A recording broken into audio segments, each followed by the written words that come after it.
going. You know how StreamYard is.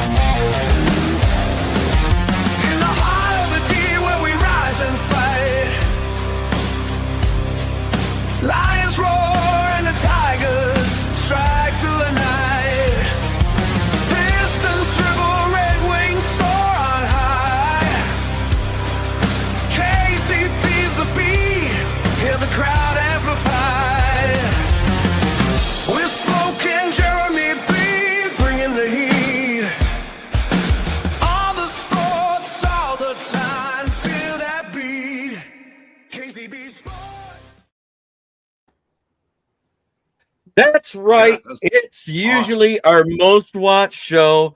It is the AFC and NFC North Preview show. And the reason why it's the most watched is because I go into the biggest shit talking group on Facebook about the NFC North. Gotta have a hobby. Gotta have a hobby. One of the founders of that is backed by demand to represent the Packers. Is Ken Catalone, the bearded Packer fan, affectionately known as around here, is Kitty Ken. Kitty Ken. Well, what's up there, Cage Kitty? It is good to be back. Wow, next Saturday I will be 60 years old. Well, happy early birthday. Yoli, you don't look it. Nope. You don't look a day over 12. I'll tell you what. This is the only Packer fan I've done this for, where I created them because they're in the chat, never on the show, their own meme. Happy birthday, sweetheart. Happy birthday, Oli. Happy birthday. So we got, AFC North. You want in, Robbie? Oh, look at this. I love it. Good evening, everyone. Look at this crew of champions. Oh, my God. This is like an 80s pay-per-view. Megasoft. Hey, y'all. Great to see you. Thank you for the show, friends. Happy birthday, Yoli. And, of course, to one of the co-hosts tonight, happy birthday, B.A. Old man. 57 years old. You old fuck. You old fuck. You are older than me, and I am going to remind you of this, brother. Yes. And MDE says happy birthday, BA. We also have, I got to do it for her because I used to do it for JU. So last year I got to do it for her because they are. The champ is here. The champ is here. The champ is here. The champ is here. Uh-oh. Here she comes. She had to come with her gear. All right. Let me send him to. There you go. Yeah, that's all. Yeah, good God, I love our Super Bowl ring, but there we go. Yeah. Robbie, check your messenger. Come on in because after we talk about the news part, we will talk about your division. And of course, we got the one, the only, Jamie Forehead Malloy. Greetings, Forehead. Also known as DJ Dog Tags, the unbiased journalist on the app known as Twitter or X. Mm-hmm. Oh, hang on. We have a question. Wait, we could get to that. Well, what is bigger, the granny panties behind you on the chair or Jamie's beautiful forehead? I call MBA. I call granny pants, but not by night. Well, get up and show everybody why he calls them granny panties. You got to show it now, Will. He's like, oh, God. You got to show it. Look at that. It looks like granny panties, the back of that chair. I know it's a protection, but from what? Y'all are assholes. That's a big one. But to answer the question, MDE, I called the granny panties by about that much. By 1 square inch. If If that. Jamie's forehead is 3.75 acres, that's 3.7575. Repeated. Point of fact, Jamie makes side hustle income on weekends selling the forehead out to family reunion backyard gatherings for the movie scene background. And MDE knows this because he's hired the forehead. You know this as a point of fact, right? Who's got Because there bigger isn't a lot of news, there was something that broke after I Oh. created this show today, and it was very sad. We found out through Adam Schefter that Jadeveon Clowney's mother had been murdered, and it was his own brother. They were arrested for it. So my heart was that Calais Wasn't that Campbell. Calais Or Campbell? Clay. Either way, it was his brother. You know what I'm saying? It's, Yeah. Either it's way, fine. it's handling that family is reeling, and my heart goes out to him. Oh yeah. Well, no, if he Allegedly. was arrested on the scene, that means there was something. Well, it's there when they allegedly found her. Oh still. my lord! Yeah. Yeah. He didn't go through a court process yet, but it's allegedly. But still, it's a heinous crime. It sucks. Yeah. Murder's heinous, no matter how you Yeah, look at it. it's heinous that his brother's arrested over it. This is Yeah. what's heinous about it. Yes, Because absolutely. that has to be more demoralizing mentally than the fact of what happened. You know what? To Tell me, you what, if it was my sibling, if it was my Roasty sibling, Bear. and I knew that dude was guilty. Oh, there's not a prison that's going to be far enough away. Not a prison. Yeah, far well enough said. away. I'd be doing Not a 25 to life for the murder of the murderer. What's up, broski? So, Hey, Broski, I Broski, know you stay got on. the link out there. If you want to hop in because Yeah, you come can in, bros- cover your Broski. Bears. Been a long Because we time, are brother. doing the AFC and NFC North previews. Yeah, broski, you might as well not leave me here by myself, man. I Right. shouted No, out wait, at Ken the the Bear beard will- fan, and he's The beard will ghosting the look chat. after you, wouldn't it? The beard's fine. It's got you. Let's do our one other news topic, and it was devastating to hear it, but to hear what he's doing as he's going through it, it's amazing. The story of one of the fastest running backs to ever play the game. Yeah, this is Chris Johnson has been diagnosed, and he made it public this past week about his ALS. And, from gridiron hero to now a hero of Will's.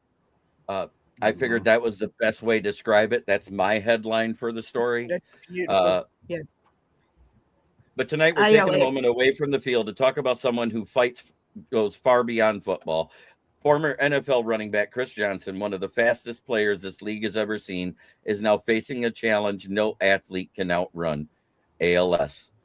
ALS has changed Johnson's daily life. The man, once known for 4.24 speed, now measures victories in smaller steps: mobility, strength, independence. But what hasn't changed is his mindset. Johnson approaches this disease the same way he approached every defense he ever faced, head on and refusing to back down. He's been open about the tough days, the fatigue, the frustration, the reality of losing abilities he once relied on. But he's also talked about the good days, the days where he's surrounded by family, where he's laughing, and where he's still finding purpose. Johnson has leaned heavily on his support system. Family, former teammates, and fans have rallied around him, and he's using his platform to raise awareness, push for research, and to remind people that ALS doesn't define him. It's just the opponent he's facing right now.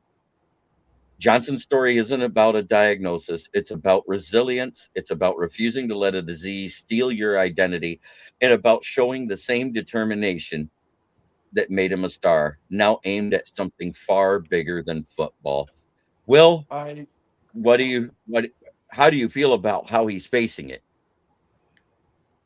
Who did you say? Chris Johnson facing ALS. Who did you want to go? You. First?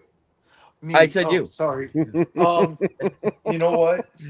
It reminds me of Lou Gehrig, because when Lou Gehrig had it, he said he was lucky to be alive at that moment. But this guy, he's facing something bigger than football, and his resiliency reminds you of the football player he was when he played, because he's a tough, hard-nosed guy who won't let this disease beat him or define him or speak for him because I watched I watched that GMA interview and I almost broke down crying because, man, hearing that just hurts me. But you know what? I give props to those people who have diseases, cancer, ALS, you name it, fighting for their lives and not giving up, which you should never give up. Jim Valvano said it best: "Don't give up.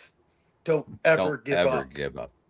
And you know what? That resonates with me because I had a grandpa who passed away of cancer. I've had family members who've had cancer and stuff like that. And I did a project in high school on Jim Valvano. And everyone's like, why did you do him? There were other people. I said, because this guy pushed and did not let cancer or whatever disease you have define who he was or let it win. And you know who else said some smart words about it? Sorry, Stephen A. Smith. I understand, but you know, Not Stephen A. I forgot. Stuart Scott. oh yeah, Stuart Scott said a lot about when he was facing his adversities. PA, how does it make you feel about how Chris Johnson's handling it? Well, regarding the fact that his his ALS is rapidly setting in. That's something Right. that's the oddest thing about it too. It's rapidly setting in. So, and that's something that you don't usually see. ALS usually is a little bit longer term than that, but dude, it's coming on fast. And so they did an interview with him, and he was barely able to speak. It's tough to see that. I think they really need to do more testing on athletes for that too, because that's starting to become a thing with football players. So I commend him for taking that head on, and I hope that whatever the result may be, that he's remembered for what he did on the field and so forth and so on. Amen. All right, Kitty Ken. All right, there, Cage Kitty. It's rough seeing CJ2K like that because that man was one of the absolute best running backs I'd ever seen, and he happened to be one of the best when I became an absolute fanatic with football. I was a decent fan beforehand, but that's when I had really dived in around that time. And seeing him have to go through that's massively rough. But we were speculating on the morning show, wondering how much CTE plays a role in ALS and stuff like that. Because you see it with the Parkinson's connection there. And they're starting to research if there is a connection between them. Thank you, Go Pack Go All Day. That's Vinny, of course. You know, good to see you. Hey, Vinny. Hey, And up, as far as philosophy under shaky scaffold, you know what? We don't do the personal attacks here. So one more. Goodbye. I'll leave it at that because you know what? I'm happy with who I am now. It's way better than I was 10 years ago. You look I was great. going to say I'm fat and happy, man.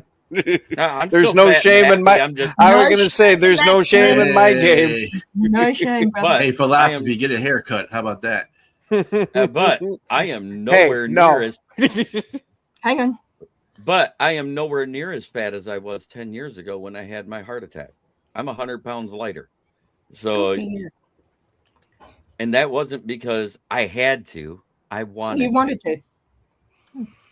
Mm-hmm. But I'll leave it at that. And let's hear from Megan. How do you feel about that? Firstly, the link between CTE and ALS is non-existent because ALS is neurodegenerative and CTE is injury-based. So I'll take off the neuroscientist hat there. Down here, we had one of our most famous Australian rules footballer, player, coach, mentor to many, Neil Danaher, pass of MD, motor neurone disease, otherwise known as ALS, a few weeks ago. I think it was 3 weeks ago he passed. 4 weeks ago he passed. 3 weeks ago we had a nationwide funeral, and it was absolutely devastating to see that. But to hear that this is what they call rapid onset is gut wrenching, because a young man, like you said, who could run a 4.42 whatever, 4.24. Yeah, is and then Nice. Can hardly speak because the disease is taking hold, is devastating. ALS, like I first came to know ALS, of course, with Lou Gehrig, being a Yankees fan, the luckiest man alive. It's when you see people like Lou Gehrig and now Chris Johnson and others over time, Neil Danaher, have this disease, which is going to ultimately kill them, but shows such grace. Neil Danaher has an event called the Big Freeze, where celebrities go down a slide in the middle of winter and do an ice plunge. It's raised millions. In 13 years before he died, he's raised like $45 million. So, yes, I agree with BA. More research needs to be done. It's heartbreaking to hear that this fine fellow has it, and yeah, a little heart sore today. Yep. So, all right, Jamie, what's your take on the Chris Johnson and his fight with ALS? Those are the three scariest letters that you ever in a disease that you're ever gonna hear. I mean, you never want to hear something like that, especially from a guy like CJ2K. But he was a great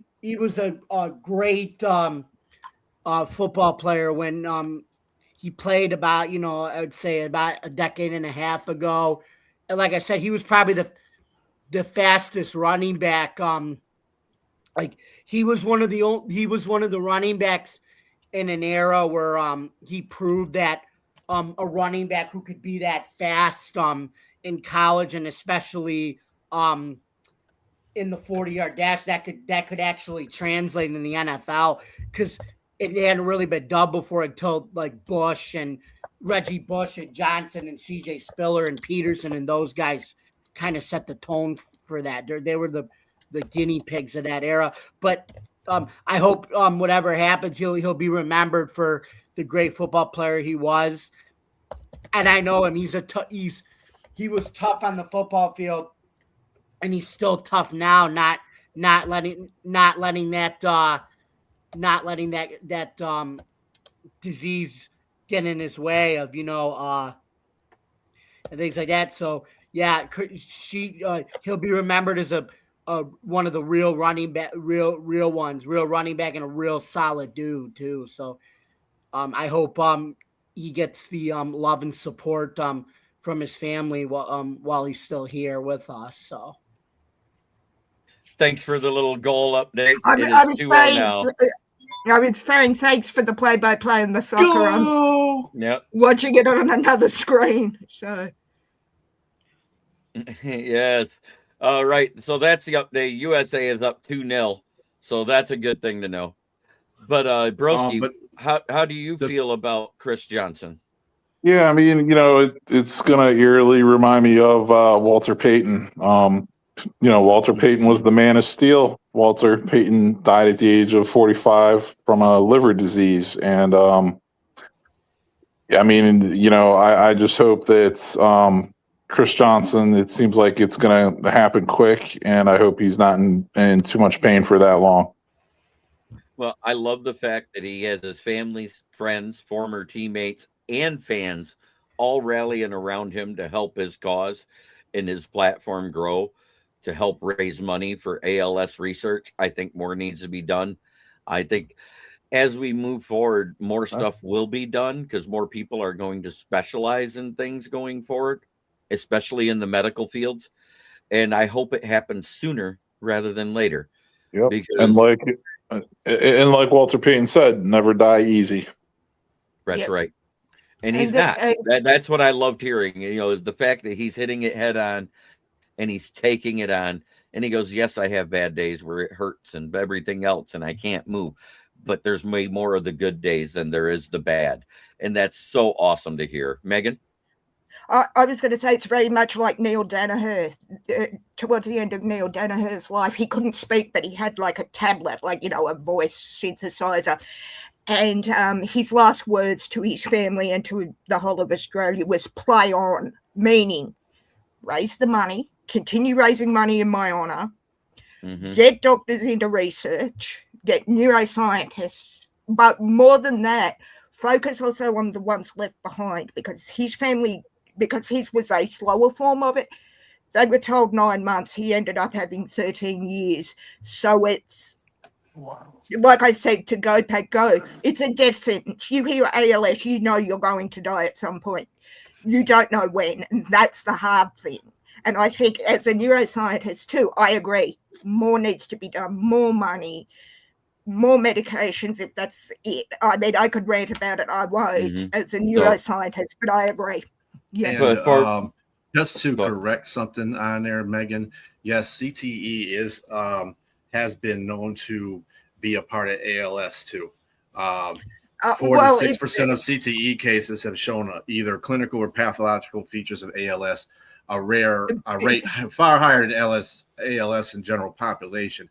And former NFL players and military veterans with CTE have also been diagnosed with ALS after their careers. So, I mean, they get clinical differences, true. Yeah. It's the same. It's basically it's starting to become more of a common theme in players now. See, I hadn't heard that, because the veterans. last we heard here was because it's neurodegenerative as opposed to, like I said, injury. I hadn't heard the link. So yeah, I was going to say, we just looked that up on the show when this was announced. There was something to do. Now, I'm absolutely no neuroscientist. Something to do with some kind of like malformed proteins or something like that in the brain causing that. Yeah. Okay, that makes sense. As I said, I hadn't heard that. The last I heard, as I said, because CTE is injury, and this is. But okay, that's good to know. It's an overlap in pathology, and it's more common in athletes and military veterans. Yeah, that's what they're trying to say. Okay, I saw something about it too, that they were kind of speculating that CTE could be a mild form of ALS, but that was just at the very end of everything. Okay, well, we'll talk about it later, guys. I'm interested to know more. But... So we'll talk about it more in a little bit. But right now, it is time to get on the AFC side. I wish Ralph Williams wasn't doing a show tonight so he could be on to represent his Steelers. I sent the link to Robbie DeFeo. Hopefully he pops in. He's taking a nap. I can talk Steelers. I know a lot about Steelers. Oh, that's fine. Good or bad about Steelers? Just asking. Yeah, you want Steelers? I got you, buddy.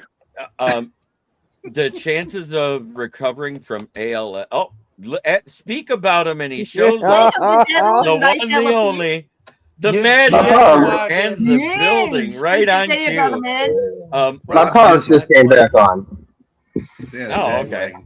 Yeah, I lost my Jag awful late to see you. Yeah, Jag, he made it. Yeah, what's up with all the hostility? That came up for you, There he is. That's what happened. Don't make me enter my Jag off right now. Come on. All right. It is time, and we're going to start from the bottom of the division up, and I'm going to tell you why. It's the AFC North: Browns, Bengals, Ravens, Steelers. That's Steelers ended up in first, Ravens second, Bengals third, and of course the Browns were last, because let's face it, when you've had 46 starting quarterbacks since 2000, it's kind of hard to have a winning season, right? Just a little.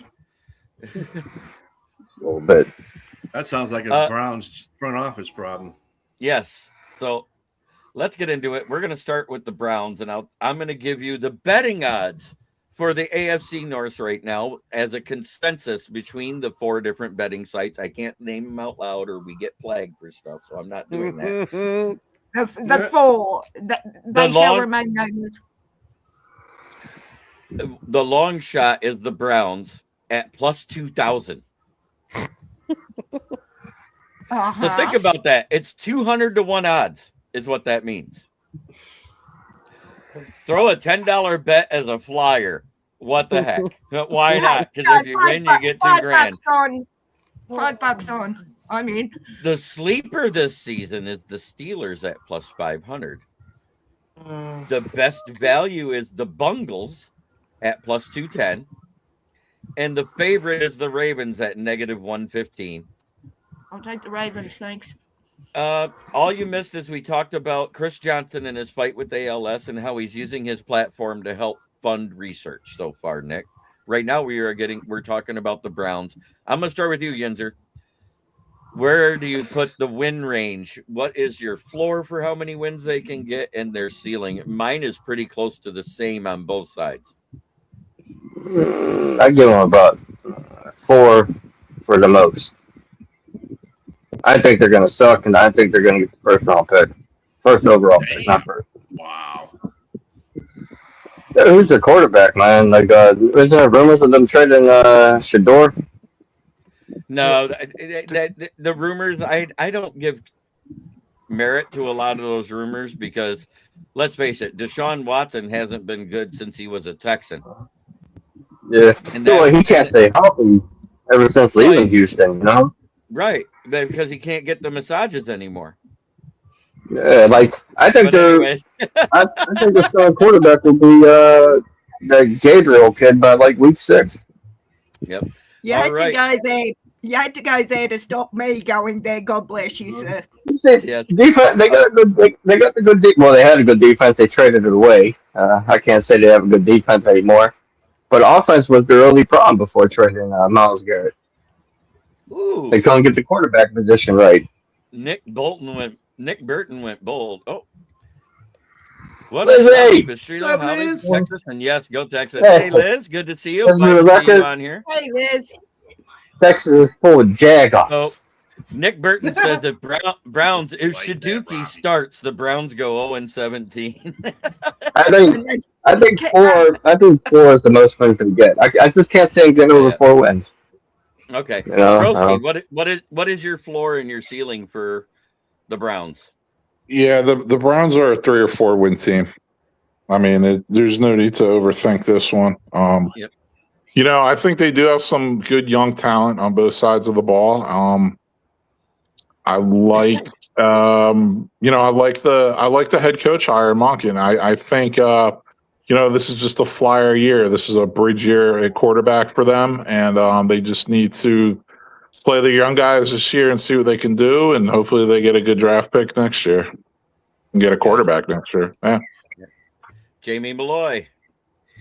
I agree with Broski Bear for all the chiz that Andrew Berry got for trading all of his draft picks away for Deshaun Watson.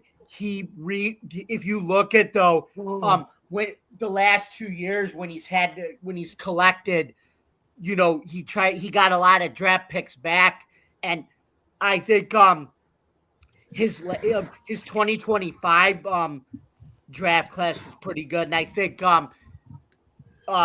he might hit on this one too. But like I said, it all comes to the quarterback, and I like the fact that I think the best thing with the Browns is you had all these coaches turn down the job, and you still come away with Todd Monken as your head coach. I mean, that's still not a bad guy to have, considering everybody else didn't want the job. So, but I think they're another. They're obviously a number 1 pick, a franchise quarterback away, and I think they're another successful draft class away from contending. So I got my floor 4-13, my ceiling 6-11, 7 and 10 around there.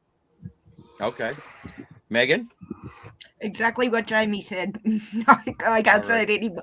I think it's going to be interesting to see if the Browns here are like the Cardinals in the NFC West in terms of that team.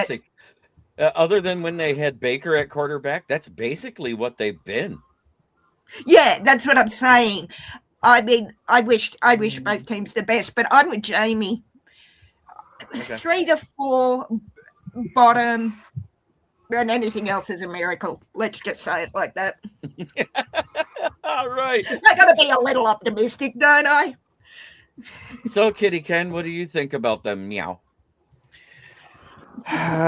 Caged Kitty, I gotta say the floor of 3 and the ceiling is 6. I love their defense. If they continue or they go down the path of being a run first team and damn the quarterback unless you absolutely have to,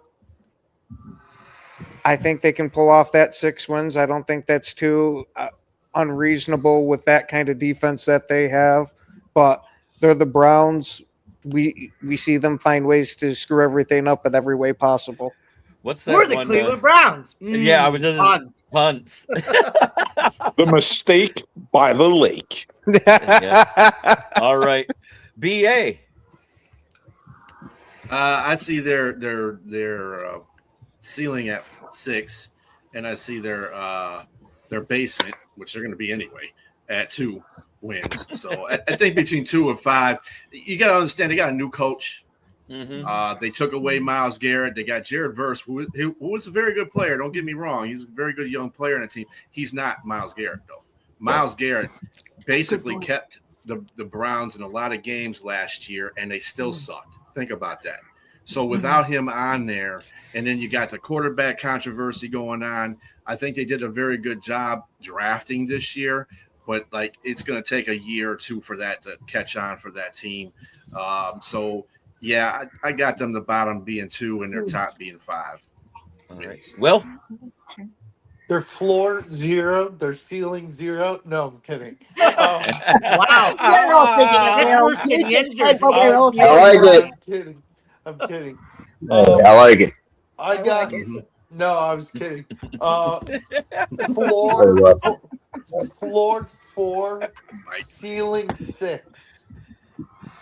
okay. Well, for me, the floor is 0 and the ceiling is 4. I trust this offense as much as I trust a fishnet to hold water. Oh, 0. Oh, that's rather specific. I think another thing too is you got to realize what division they play in. They play in the AFC North, I'll be back. and they sometimes get a win in there every now and then. Ask Robbie. They get one They against get one of Pittsburgh. those weird ass wins in there. They get a weird ass win over the Ravens, and for some reason, the Bengals win in their house and they win in the Bengals' house. That's their 3 wins they get every year. And then they splash one in outside the division against the bottom feeder. That's what they do every year. Yeah. So that's why I said 0 to 4. Well, they get the bottom feeder schedule anyway, so Yeah, but And they've I had a think- bottom feeder schedule. I think that, like I said, they're like the Cardinals. They'll always throw a win in to make sure we're all awake going, what the fuck was that? Oh, yeah. What That one win against a team you think they have no shot against. They get that too every Yes, now and that's then. what I mean. The Cardinals do that now. Did you really have to mention that? It was great. Oh Don't yeah. forget, my buddy, you're awful mean to me. I'm sorry. I'm just stating facts. I'm just stating facts. He's Oh. preaching. Right. Leave the man alone. I'm just stating facts. That's all. No, I love No it. harm done. No harm intended. Debbie Razy Chase says at least the Browns are constant. Yes, constantly in the basement every year. But JD, anyway. my point remains: the Browns to me are like the Cardinals. They just throw in a win, like you said, that no one expects. Prior to the Dan Campbell era, I have to say, in my history, the Browns are closer to the Lions. You want to know why? The Cardinals have been to the Super Bowl, and neither one of us haven't. At least I'm honest. At least I'm honest. But my point is, the Cardinals always in our division throw in that game that they have no right to win. Wasn't their last may be championship true. in 1958? However, the Cardinals have been everywhere from Chicago St. Good Louis. point, BA. So they've been around longer than the Lions and the Bears have. They've been along. Yeah. They've been around. The Cardinals But they have been made it around to the it. absolute longest. Yes. Right. Yeah, that's Basically, the Cardinals existed before the Bears did. Mhm. Mhm. And Yeah, the Lions. good They point, existed good point, before good Green point. Bay, all of us. Yeah. Yep. They were Yeah, the well first before the team. Seahawks. They were the Chicago first of the three Cardinals. teams to form the NFL back in the day, and they started their franchise in 1896. Where? At that same place. Nobody really wants the dang No, Cardinals. that's left true, and right. NDE. I love the Cardinals because 3 wins a year, I can brag to my brother that we beat them for another year because he's a Cards fan. That's all I like them for. Send him my condolences. Oh, believe me, Will. He got a 3 a.m. phone call from me in Okay. Seattle when we beat him. Now let's go on to the one they think is the best value bet, as I said, in the Bungles. And I'm going to start with you, Will. What do you have for their floor and what do you have for their ceiling? They did add Dexter Lawrence, which was huge. Their floor 9 wins, their ceiling 11 wins. Wow. Okay. If Joe Burrow makes it past week 5 healthy, yes. Yes. But anyways, Yeah. BA. For the Bengals, everybody. I remember last year people were talking about, oh, the Bengals are going to shock the world and do this and do. Get the fuck out of here. Bengals are going to be the same team. Year, though. That's the only difference. They ain't got a better defense. Who? Just because they add Dexter Lawrence? No. They ain't got a better defense. But go ahead. They ain't got a better defense. They got the same, and they still got the same offensive line. So like you said, Burrow can stay healthy. They'll be fine. But you can't win every game. You can't win every game 40 to 39. So you got to play some defense somewhere. And I just don't see. I see their bottom being about 5 games, and I see their top being about 8 or 9. That's fair. Ken? I guess I'm smoking hopium. Oh, no. Hold on. Don't worry, Will. Their floor at 3 if Joe Burrow gets broken again, which is a very good possibility behind that offensive line. But I'm going to put their ceiling at 10 wins because when that offense clicks, it fires on a whole nother level to where I can see them outscoring people and beating them that 40 to 39 almost week in and week out type of shit. If everything cuts their way, I could see that. They need Joe Burrow to get hurt the last week of preseason so he can be back by week 5, and the 10 wins are possible then. Yeah, that was. Yeah, and Okay, Megan? yeah, it's all dependent on Joe Burrow for me. I see their bottom 3 to 4 ish, maybe 5. Their ceiling, I don't see any more than 9 to 10, 11 if Joe's reasonably fit. Jamie? Reasonably. Yeah, I say reasonably. Yeah. Allegedly. See, I hate to go back to 2016 here in terms of slang, but I think Megan and Ken are on fleek here. Anyway, Oh God! Oh, wow, Damn. for it.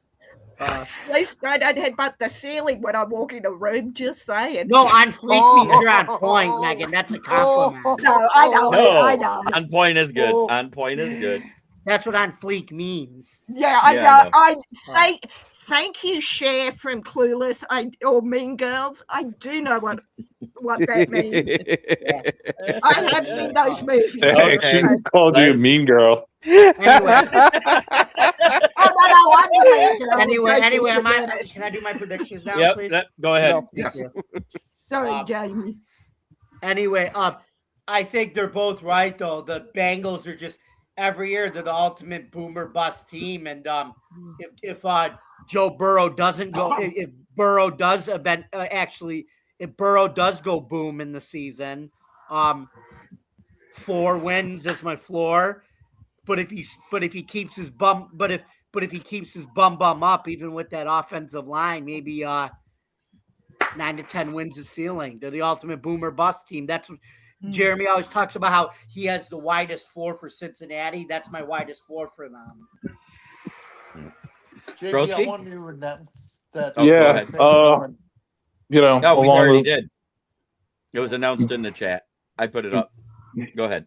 Bengals are a tough one to call, but I'm kind of with Bistrilla on this one. I have to see it to believe it with them, and until I do, I mean they're a, I don't know, 6-7, maybe an 8-win team. 6-7. No, 6-7. Oh, not that. Oh my Lord! I was going to say it, but I thought, not worth I it. hate this. Nope. That's why I got the big screen in the middle. I can do the stupid shit. What do you mean can do, JB? Can do? Do. No, Literally. I don't get the hype with Cincinnati every year. They always play for the basement with Cleveland. You know, it's because Joe Burrow, he got 5 wins in 35 years, and they're supposed to be this elite, great team. And their defense really didn't improve. Adding to shape Dexter Lawrence, who had a bad year last year, ain't going to help them. So I'm going to go 8 wins at best, 7 at the 4.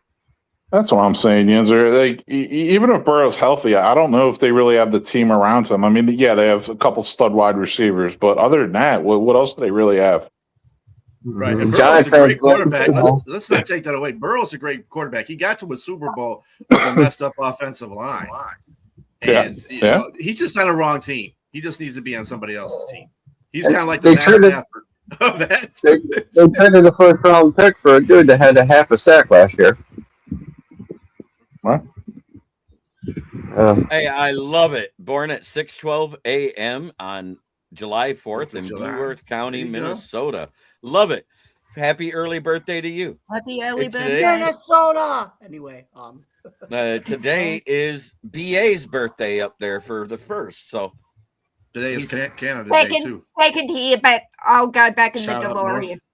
Happy birthday to you. Biggie Strauss, 24 years today. 24 years old today.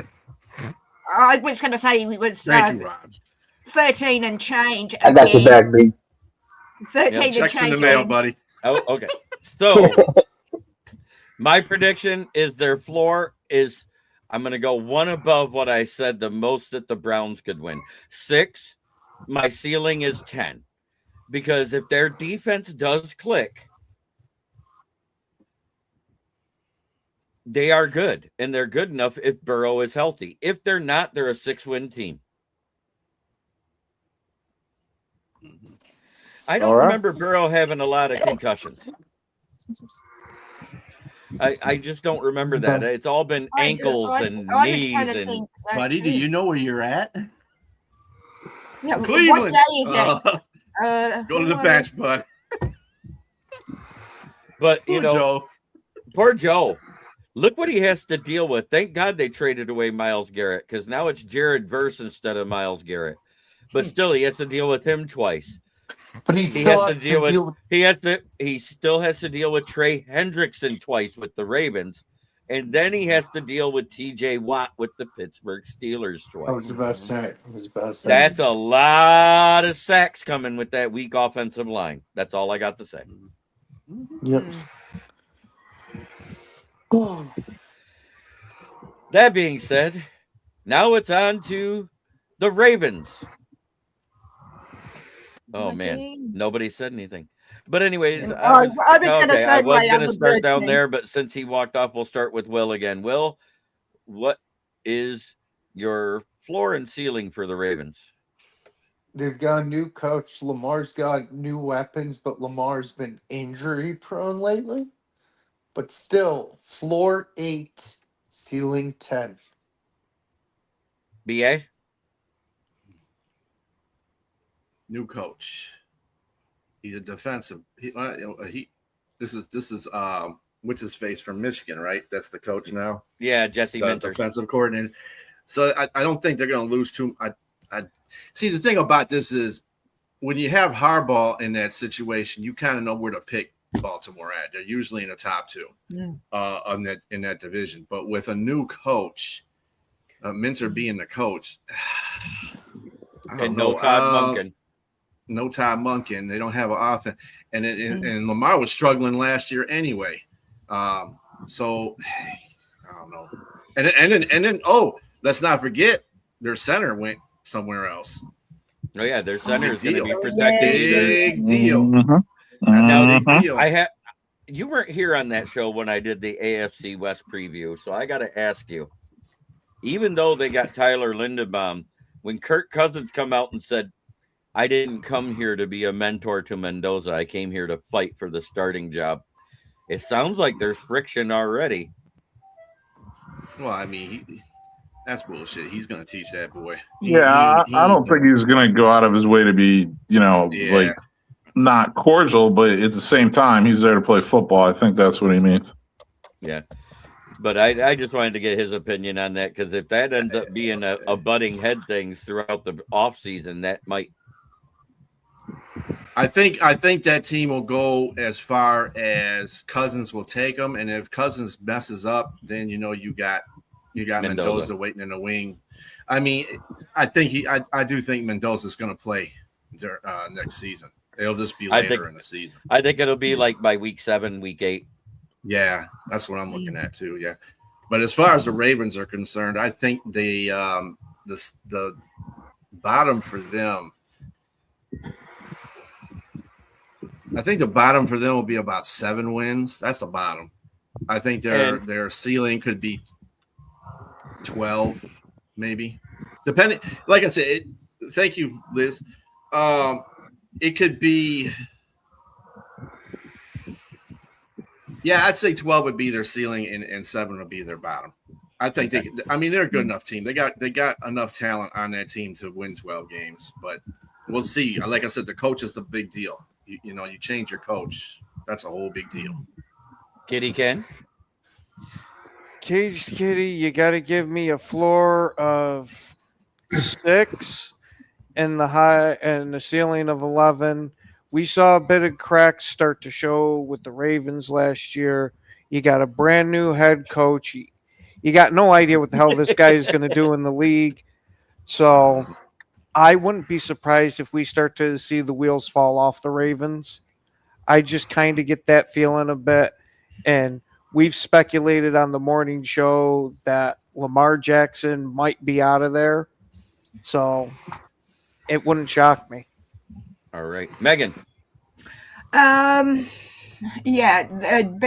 point. I'm going to agree with you, BA. Don't choke on what you're drinking, son. The new coach, as you can see, I'm a Ravens fan as well. Love my bird teams. The new coach is going to be interesting, but I've still got my floor at about 9. And I'm going to go out on a limb and say 11 to 12, maybe 13 as ceiling. 9 to 12, basically. 9 to 12, 13 if they're lucky. Yep. Jamie? 13's not a lucky number. I mean, I agree with you, son. They don't have Harbaugh anymore. But remind me again, who was the head coach of the Chargers last year when Jesse Minter was the defensive coordinator? Oh, that's right. His brother, John Harbaugh. Jim Harbaugh. Jim Harbaugh. So, I mean, that's why they probably hired him, even though he was a defensive guy, because he worked for his brother. So, well, he was also defensive coordinator for the Ravens at one time too. Yes. Oh yeah, good point. I expect probably an aggressive type of defense from Minter, because that's what he likes, and I think Lamar, if he stays healthy, I don't know. They may be They might be another year away from being back to what they were. So I'm just gonna say 8 for my floor and 10 for my ceiling. I think they did the right thing. They they got rid of Harbaugh. They realized the definition of insanity is doing the same thing over and over again and expecting different results. And I think that, like I said, they're going to pay a price this year, but I think they're a year away from being good again. 8 to 10 wins for ceiling. All right, Broski Bear. Yeah, they might not be insane, but I don't think they're very good either. We're looking at a 32-year-old Derrick Henry. We're looking at a 31-year-old Mark Andrews, a 31-year-old Trey Hendrickson. They have a 30-year-old offensive coordinator, first-time OC in Declan Doyle. I think they're a 6 to 8 win team. I think the wheels start to fall off. I don't think they have very good wide receivers, and I put them like same range as the Bengals, 6 to 8 wins. Okay, Yenzer. I'd say they're hurt at number two wide receiver, definitely. The biggest mistake they did was let Todd Monken walk. I thought he was like the reason why their offense did so good. And the second biggest mistake was firing Harbaugh. I think they took a dip this year. The defense ain't getting any younger. Marvin Humphrey's toast. I'm gonna go. I agree with Broski. I'm gonna go with the 6 to 8 range.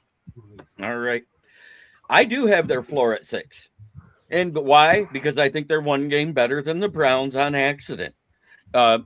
Because that offense does hum at times, even though it's going to be Lamar running for his life and making something happen with his legs till he gets hurt again. But I think their ceiling is around 10. I think it's 6 to 10. I think right now they're the odds-on favorites, but that age is going to start creeping up. I think the biggest mistake they made was keeping Roquan Smith and letting Patrick Queen walk out the door, because that defense dipped as soon as Roquan Smith became the leader instead of Patrick Queen. That's just me. I think he was more Raven-oriented than everybody realized. And I got a question for the panel. Is this the first time in NFL history the team's starting running back is older than their offensive coordinator? I have no idea. Yeah, I think that's great. Wow, I did not know that. Good point. That'd be worth looking up, but maybe I'm not actually sure. Oh, so on to the first place winners last season because of that missed field goal, and they kept the kicker and got rid of the coach. I didn't get that one. I didn't get that either. I'm going to start at the top and work my way back down again, because Yenzer, I'm going to let you go last, because I know you got a little homerism in you, but you also have a little bit of common sense too. Will, what about the Steelers? I'm sorry, Yenzer. I like Rick O'Dowd. I like Metcalf, and I like what you did with the draft, especially, unfortunately, stealing Jones away from the Lions. Nah, that's okay. But I love Logan Jones. But I got the Steelers floor 7, ceiling 9. BA? I don't know how I can pick Pittsburgh at this point because I am not a big Aaron Rodgers fan, and everybody knows that. No. I think Ass Rod is ass. But anyway, Ass Road. You know what? I tell you what, it's gonna probably go in reality, it's probably gonna go how Rodgers plays, to tell you the truth, I think. And how he can communicate with his receivers, because he has a new receiver too now. So that helps him out a little bit. Yeah, he's got Pittman. And he does have a talented squad of tight ends. I'll tell you, those tight ends are good. That's probably some of the toughest tight ends in the tougher tight ends in the league right now. Wasn't Washington a converted offensive lineman too? Wasn't he one time tackle? I think so. Yeah. Yeah, that dude can truck though. That dude is fast. They went to the Memphis packages where he plays left tackle and certain package. He's always been a tight end. He played tight end at Georgia. Okay. But yeah, anyway, yeah, he's he's special guy. That guy. But the offense, the offensive play calling, and I think Robbie can attest to this whole situation, is I think that's the thing that's holding them back on the offense. The offensive play calling sucks. And I know they're trying to let Rodgers, put his stamp on the offense, but I just feel that the heads are going to be kind of knocking again with the offensive play calling, unless McCarthy steps in there and says, "Hey, you leave him the fuck alone, let him run the plays, and then we can get some offense generated." I think that's best when Aaron Rodgers can be free and play on his own. He's a better quarterback. And the defense is getting a little older too. I don't know how good their defense is. Regardless, I think their ceiling. I mean, their floor is like 7. They're going to win this division again. I just think they're going to win the division again. So you had their ceiling what at 10 or 11? Yeah, ceiling about 12. Because I'll put it up there with if Baltimore decides to actually try to play. Usually Pittsburgh elevates themselves to that point because they're like, yeah, fuck it, fuck the Ravens. I ain't trying to be behind them again. So that might motivate them to the 12 wins.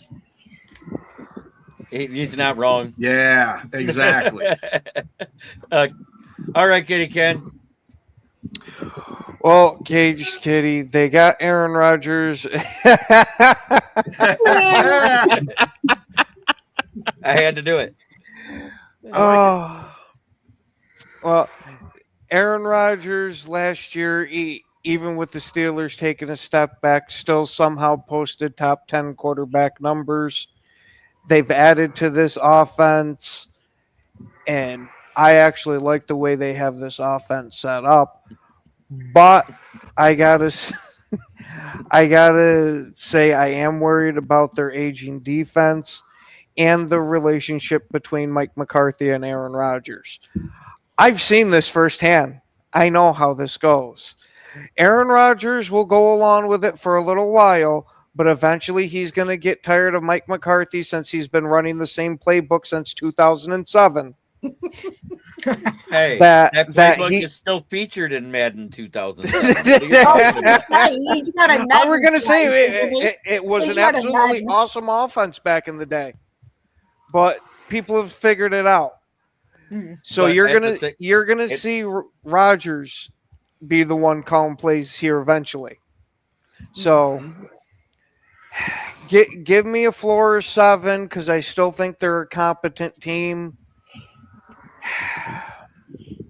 Give me a ceiling of 11. I want to be up there with BA, but I don't think Mike McCarthy and Aaron Rodgers is the best tandem. Hey, by the way, somebody called me a hater for Aaron Rodgers, but I still said they have their ceiling at 12, so whatever. Anyway, but wait, I got to say something though. Aaron Rodgers, when it was everybody thought last year was his farewell tour, he literally said before they fired Tomlin, "If you bring in Mike McCarthy, I'll come back." Yeah, he did say that. Yeah, he did say that. He did say that. He put in a suggestion. Yep. So yeah, Megan, Megan. I don't really see the Steelers doing much with Rodgers. Sorry, not sorry. I can't stand that man nearly as much as I hate the Rams to the ninth circle of hell. I'm flaming between 6 and 7 for their bottom, for their floor. You, JB, no. I heard something about Knights in Hell. No. I don't know. I've just finished rereading Dante's Divine Comedy in Latin, hence the Ninth Circle of Hell. Oh. I will give them a ceiling of 12 because I'm feeling generous. I don't see it happening, but yeah. And yes, I just actually finished rereading the Divine Comedy. It's one of my favorite poems of all time. It is a good one. So yeah, so say 6 to 7 floor and 12 maximum, but more 11, I think. Mike. Yes, All I'm right. sure he's trying to, MDE, I'm sure he's trying to stay out of the third circle. If you know, you know. I'm saying my... He dark may have place. been high I on hate one of his and regrets it, but here he is shooting up with his old coach, trying to stay out of the third circle, Megan. If you know, you know. I'm actually talking about my depth of hatred for Aaron Donald, which matches my hatred of the Rams, which is at the ninth circle. All he's saying is Declan Doyle is younger than everybody on their offense that isn't a rookie. Yes. Hey, Broski, you may know Declan Doyle. He was Ben Johnson's offensive coordinator with the Bears last year. Okay, Sure that was. meant about it. That meant about as much as the offensive coordinator for the Chiefs. Actually, he's a Sean Payton assistant, though. You know, I like that because Joe Brady's a Sean Payton assistant. Oh my. All right, let's move on. All right. So, Jamie, floor and ceiling? Yeah. Well, I'm gonna say, Pittsburgh, welcome to finally realizing that in the AFC you need a offense to match the defense, like how the top teams in the AFC have. But I think with that being said, though, I got floor 7, ceiling 9, because what's the standard for the Steelers? 9-8 every year. Actually, 10-7. Oh, It used to be 9-8, 10-7 around there. But Yeah, that's not great. like Tommy used to say, the standard's the standard. Remember? Don't. no, dude. Please don't say that again. What he used to say, All though. right. Yeah, please don't. All right, Broski. That annoys me. All right. Well, Yinzer, are you ready? I can hear you. Bring it on. Here we go. So the Pittsburgh Steelers have very under the radar, excellent skilled position players on offense this year. DK Metcalf, Michael Pittman, that rookie Jeremy Bernard, he's going to be a game changer for them. Darnell Washington, Freiermuth at tight end. The Rico Dowdle pickup is going to be huge for them. Rico Dowdle and Jalen Warren at running back. That's going to be an excellent duo. I think they did enough to improve their O-line. I'm not saying it's going to be an elite O-line, but I think it's definitely going to be better than last year. And here's another thing. Will Howard is going to be a franchise quarterback when he gets his shot. Kid's going to be a stud. And I'm saying they're a 12-5 team this year. Okay. All right. Yinzer, let it rip. Okay, don't get me wrong. I appreciate Mike Tomlin and all the winning seasons he brung, but let's be honest, he was holding that offense back the last few years. I'm not a big fan of Mike McCarthy either. I think Broski heard me blabble about him on the Huddle Show. I got them winning. The ceiling for them I got is, I'm going to be honest, 10 wins, and then 9 for the low. All right. Because all you need is 10 wins to win this division. All right. I'm going to say this now. They went from mediocre Mike at coach because 9 wins seemed to be their ceiling forever. And they went to mediocre Mike part 2 because that's all he did for Dallas was mediocrely better than the guy before him. So I still think their floor is 7 wins. I think their ceiling is 10, and they may end up winning the division. I don't see 11 or 12 because, let's face it, Aaron Rodgers isn't what he was even 4 years ago. True. So that's where I'm at. Now we're to the fun one, the one all of us have been waiting for. And I don't care. It's my show. We're doing the Lions last, even though they were in last place. You do you, boo. Oh, do we get to sing "F the Packers" really loudly right now? Yeah. If you really want to, go right ahead, Megan. No, I won't. Well, I might. We'll see. Well, this is going to be interesting. All right, so we're going to start with the Vikings. I mean the Vikings. No, you had it right the first time. Yeah, I know they're the only team in the league that have male cheerleaders. But anyways, Michelle Obama even tried out. Excuse But me, anyway. Seattle now does. Oh, Just a that point, was a good Seattle one. has male cheerleaders or dancing queens, whatever you call them. And if you all watch the original inaugurational thing for Barack Obama, you know exactly why I said Michelle Obama tried out. But anyways, Will Vogel, what is your floor and ceiling for Minnesota? Hey JB, can you play that Mighty Mouse music for me? Because that's the. I wish I had it.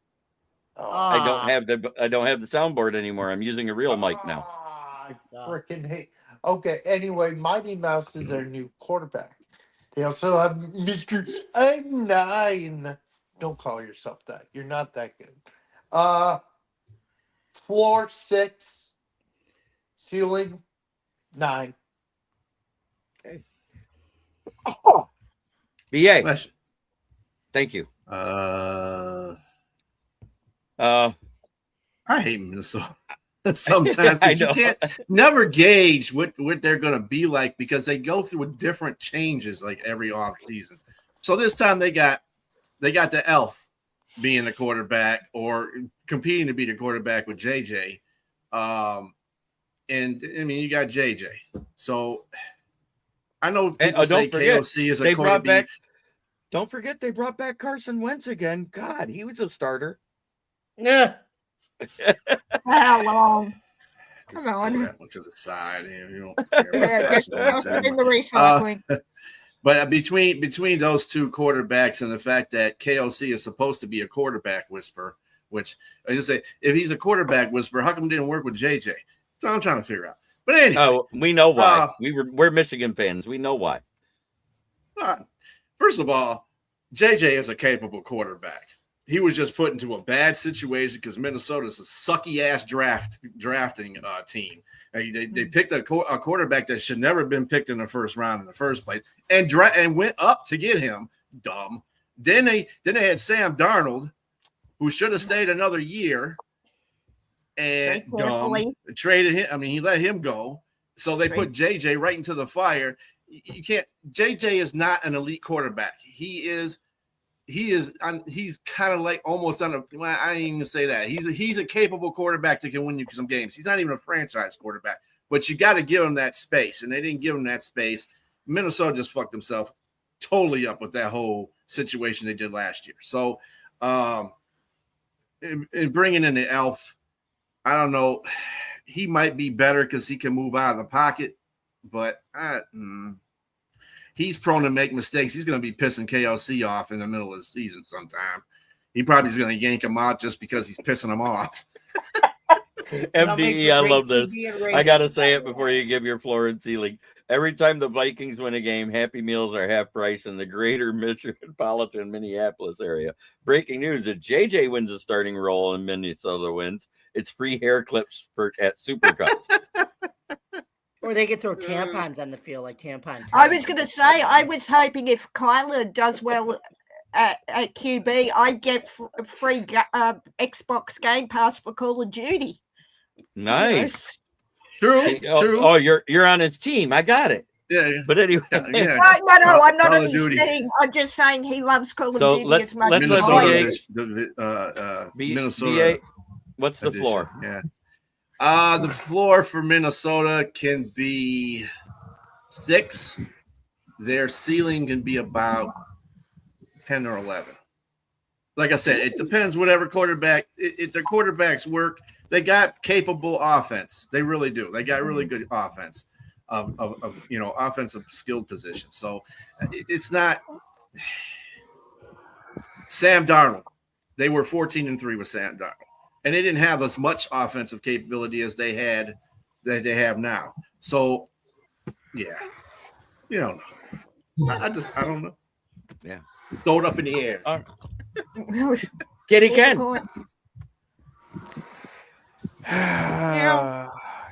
No. Excuse me. I'm the only Okay, we one. got to not get out of doing our it. system. Let him We need speak. 9 lives. Let her Well, Speak up, Ken.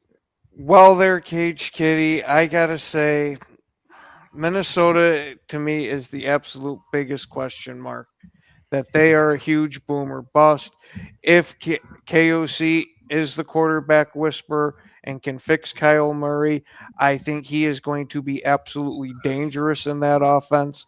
That offense does have a lot of skill players that are very good, and their defense, granted, it seemed to slip back a little bit last year, but it's still a pretty damn good defense. You can win a few games, but if Kyler Murray does not work out, give me 5 wins because I absolutely do not believe in JJ as a starting quarterback whatsoever. And check. Give me 11 wins like BA if Kyler Murray works out. All right, Megan. Yeah, I'm literally flipping a coin in my head with this because, like everyone has, BA, I'm agreeing with you again. I'm clearly unwell. Yeah, it's JJ. Like I said, I've had a few years watching Kyler in our division. I see him starting over JJ. But yeah, they're boom or bust. So I've got my floor 5 to 6. And my ceiling 11 to 12 maximum, but it could really go either way. But yeah, if Kyler plays well, I get Game Pass on my Call of Duty on Game Pass for free for the next 5 years. So there's that. So, real quick before I go any further, the top 4 have answered.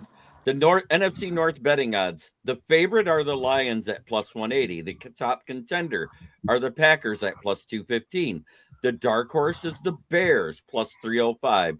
The long shots at 51-1 on the betting odds is the Vikings. Jamie Malloy, what's your floor and what's your ceiling? The wild NFC North, this division, man, every year, right? But that is true, Michael. I was gonna say about that, but when you got him as your DC, that defense alone can win him games. And I also think this type of offense that KOC runs, I don't think Murray or JJ they don't have to be a superstar quarterback, for them to win games. Like I said, with that defense and JJ in another year. But here's my ideal world version of this. Okay, guys. So Kyler Murray's going to start. It's going to get to a boiling point where he and KOC are going to get caught on the Fox broadcast getting into an argument. We're then going to see a world-class banger of a meme on it on social media, and then we're going to see a short of it. Maybe they'll AI dub what they said. And then he'll get benched. It'll be, like I said, it'll be great for TV, great for the soap opera. That's the NFL, the ratings, galore. Maybe not as much drama as the Real Housewives of Rhode Island, but that'll be dramatic. That because you're a fan, right, Jamie? Yeah. Anyway, but what I was gonna say is that so Kyler starts the soap opera, and then McCarthy comes in. My ceiling is 7, floor 9 to 10 for the Vikings. Yeah. All right. Broski Bear. Yeah, I think if the Vikings get anything out of their quarterback play this year and their O-line stays relatively healthy, because it definitely wasn't healthy last year, they're a double-digit win team. There's also a scenario that could play out where they're on their fourth quarterback by week 9. So I'm going to say I'm leaning towards I think they're actually going to be tough this season. I think they're a 9 to 12 win team. And most likely I'm leaning towards double-digit win team. Yinzer? I think they're the bottom bits of the division, to be honest. I stirred the pot with that. I said it before, I'll say it again. They're going to finish in the basement. I give them 9 for the low. I mean, 9 for the high, 8 for the low. Well, just because I trust the health of that offensive line as much as I trust the Browns' offense, I'm telling you, every year they get a tackle hurt, they get a center hurt, or they get a guard hurt, or all 3 in one game. Oh yeah, that's a true story. True. So I got their floor at 5 and their ceiling at 10, because I think even if they're playing their best, the best they can do with the third place schedule is 10 wins. Now let's move on to the second place team in the division. And I got to do it. I can't help myself. Fuck the Packers. Fudge. Fudge. All right, start with you, Yinzer. What's their floor? What's their ceiling? I don't know. This division is tough, man. 3 good teams, and you could possibly see 3 teams from this division in the playoffs. That's how tough this division is, I think. Yeah, I'm gonna go. Them, Green Bay, and Detroit. I can all see going 10-7. So I'm gonna go 7 for the low, 10 for the high for the Packers. Even Kenna can agree with that. That's JB. I love it. Very tough division. Like, I can't believe it, man. Like, it used to be one of the weakest divisions. Now it's one of the toughest. It's probably the toughest. It stopped being the weakest division. I think it was around 2020. And even though we were a bad team, the rest of the division was good. And then that's when everything flipped with Detroit, because in 2021 we brought in Dan Campbell. We were still bad the first year, but we stripped that team to the studs. Since then, this has been probably the winningest program in the regular season for a division, top to bottom, for the past 5 years. Would you disagree with that, Ken? No. Because think about it. 2021 wasn't Minnesota the winner. No, you guys won the division. They were second. The next year they won the division, Minnesota. And then it was us, now the Bears. Mm-hmm. It's such a turnaround in this division overall for the competitiveness top to bottom. And I'm going to say that right now. Broski, what is your floor? We'll be doing the Bears. But right now I said the West in terms of winning. The winningest division, because of the Arizona Cardinals, and you guys had a couple of bad years when the other teams were good. Yeah, no, okay, fair point. Sorry, didn't mean to interrupt. Yep. No problem. Broski, floor and ceiling for the Minnesota Vikings. Did you do it? I did the Vikings. Yeah, we're on the pack. If you want to do the Packers. Oh, Packers. Yeah, Packers. Sorry. Yeah, so we're doing Green Bay. Yeah, I think for the first time in a long time, the Packers finish in the basement in the NFC North. I think the biggest loss for them this offseason was their defensive coordinator, Halfley. I think they're going from a 4-3 to a 3-4. Parsons might not be back till mid-season. They lost Gary. Van Ness definitely isn't the answer. I don't know. Their left tackle is, sounds like he might be a wannabe country singer, Jordan Morgan, top 30 country hits. I don't know. Hopefully he has a good voice. Maybe he does, maybe he doesn't. I think they're running back. I think Josh Jacobs lost a step last year, and I don't think their backups are worth anything. I also don't think their backup quarterback is worth anything, Tyrod Taylor, and he's gonna, have to see the field at some point this year because we know the last 2 seasons Jordan Love's gonna miss a couple games. So, I think they're a 7 or 8 win team this year. All right, Jamie White. I love that Chicago though. Kenny is biting his tongue so hard I can see it bleeding from here. Jimmy, to you. Yeah. Okay. Packers, floor and ceiling. So, anyway, the Packers are going to be they can be as good as they want to be. They can be as mid as they want to be. They can be as sus as they want to be. I mean, I don't know, but anyway, but anyway, Matt LaFleur's coming back. He's I think we talked about it last week, Jeremy. He's coaching for his job. You said it. They lost Jeff Hadley. Obviously, that's going to be a transition on defense.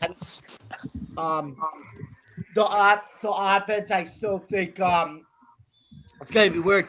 They lost on the receiving core. I don't know what the receiving core is going to be, but I think I'm going to say 9 is my floor, 10 is my ceiling. 9 is my floor, 10 is the ceiling. Yeah.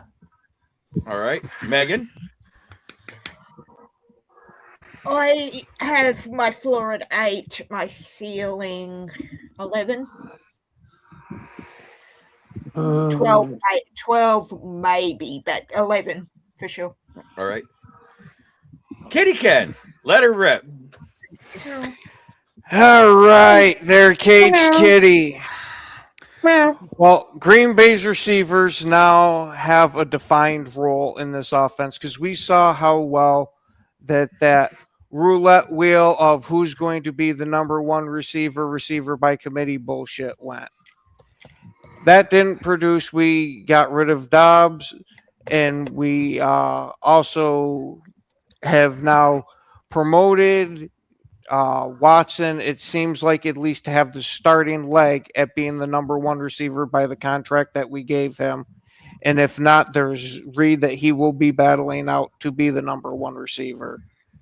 But with this floor, I think is going to depend massively on our left tackle, Jordan Morgan.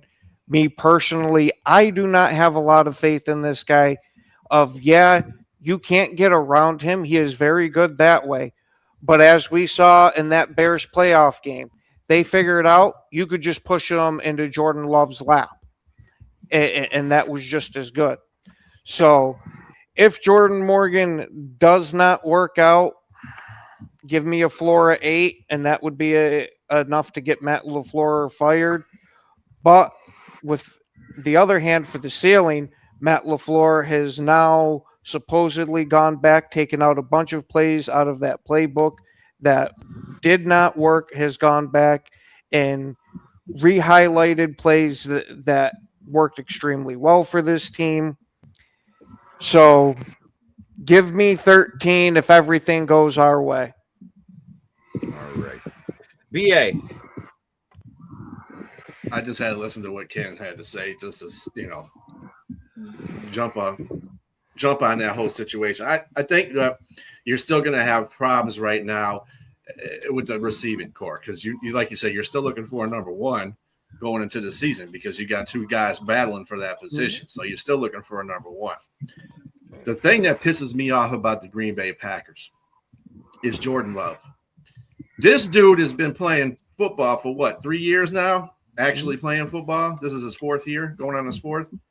Can you throw an accurate long pass, dude? There were so many times when he couldn't connect on somebody that was Watson, streaking down there by himself, and he overthrows him. Dude, that's an easy pass. I'm sorry. And any NFL quarterback can make that pass in their 2nd year. This is your 4th year, bro. If you can't make that pass, I don't know what to say about it. Well, to be fair, that was when Watson was first coming back from injury, and he was overthrowing them at that point. But later on in the season, once they got their chemistry back, you were starting to see him nail them. Yeah, but he has a consistent history of doing that. That's the thing that I'm trying to say. He hasn't gotten rid of that habit yet. That's the thing that a fourth-year quarterback should not be having that problem. I love Liz. But no, on a serious tip though, for Green Bay, I think the Micah Parsons thing, he's not coming. He's going to come back to what, November? Yeah, it's a toss-up whether it's going to be week 5 to like week 7. I wouldn't be surprised anywhere. Week 9. I've heard week 9 or later now because he had to have that meniscus cleaned up. Yep, that was done during the ACL surgery. Week 9. Parsons is injured, ain't he? Mm-hmm. Yeah, and losing their defensive coordinator is going to hurt a little bit too, as well. Offensively, like I said, Ken's kind of right about the tackle position. Got to see if he can. It's a learning position for him right now, and if he can stop that push, because he's right, you can't go around that dude. That dude was a very good tackle in college, so. I think he gets in the NFL. They got some people on him and get him to that point because that's stuff that you got to teach. He'll be better. But like I said, I think their offense is taking a kind of a step back. And with Jacobs being older too, I don't know. They're running game. I want to see what's his name, Marshawn Lloyd does. Yeah, if he can take the reins over that.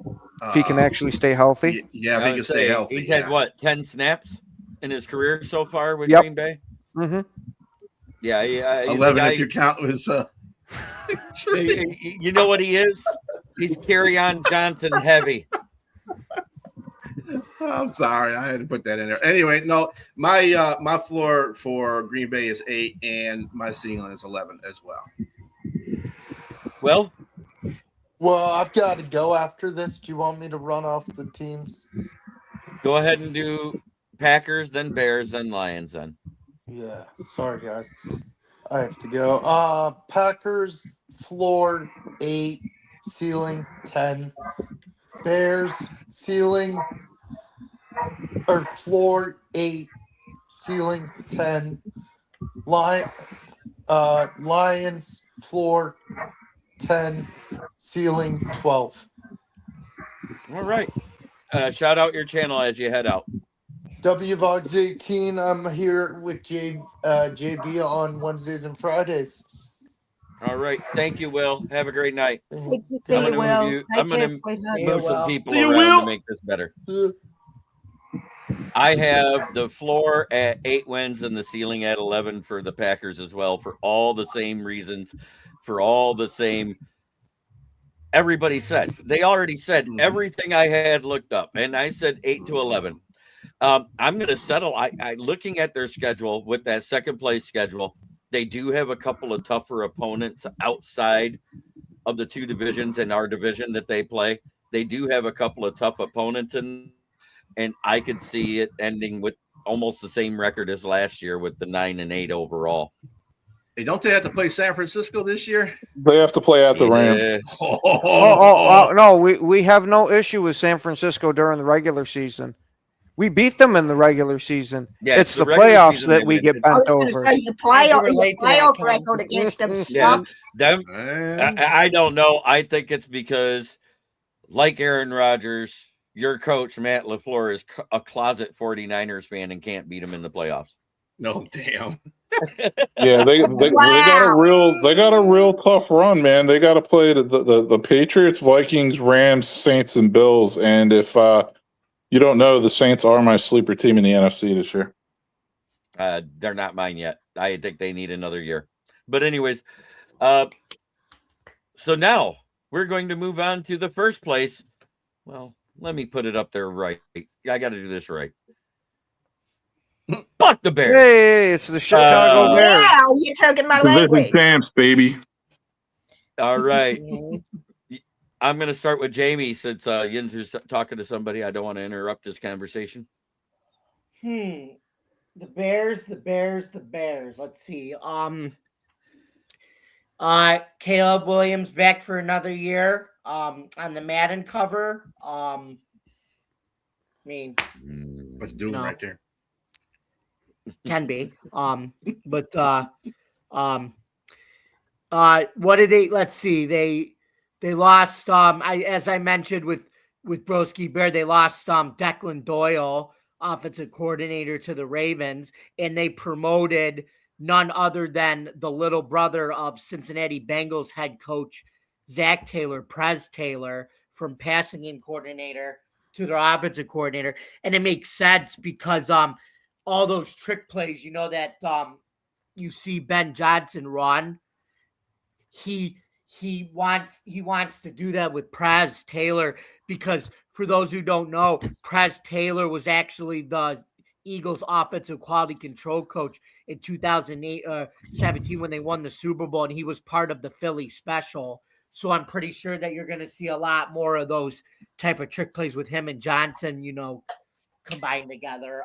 So that's going to help Caleb, and maybe promoting him as the passing game coordinator. They might let Williams throw a little bit more than last year with him. So their defense is going to be solid again with Dennis Allen as defensive coordinator.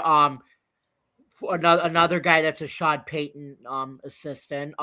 And what do you get? What do you get with a Sean Payton disciple? You get an aggressive 3-4 defense that is fast, and they'll change up on you at any point. So you're going to expect that again from Dennis Allen and the Bears again. So I think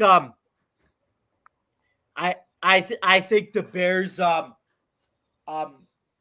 I think the Caleb's going to have to avoid the Madden curse, and it would be a third-year slump for him, not a sophomore slump in this case. But I think the Bears, I could see them, winning 10 to 12 games. All right. Megan? But the Madden curse, as Jamie just said, is the thing I'm very interested to see. I'm a Caleb fangirl in when it suits from USC. It's another tough one because I really don't know what Caleb's going to do, and will he be impacted by the curse? So to that end, my floor is 7 to 8. My ceiling 11, maybe 12. But it will be very heavily dependent. And I know you shouldn't just focus on one player because it's a team game and all of that, on how Caleb does. All right. So, yeah. All right. Ken, come on there, bearded Packer fan. All right. Kitty can roar. All right. Well, for the Bears, their offense benefited massively from all the turnovers that they got.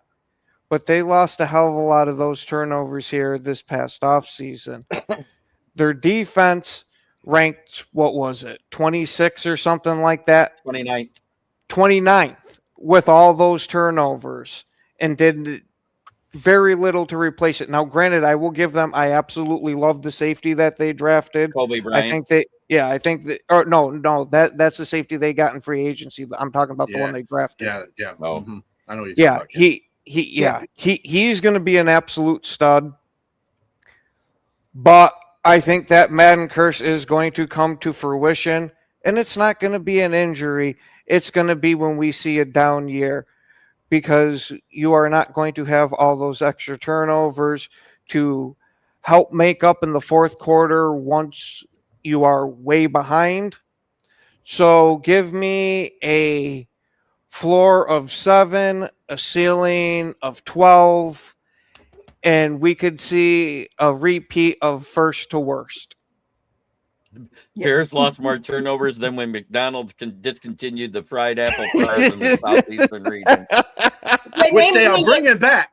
They're bringing them back. I'm back. Hang on. When Michael said that, because I'm hungry, I thought of apple turnovers, like the pastry. So Yeah. there is that. If you think about it, the McDonald's apple pies are closer to the turnovers you get from an actual bakery than a piece of pie.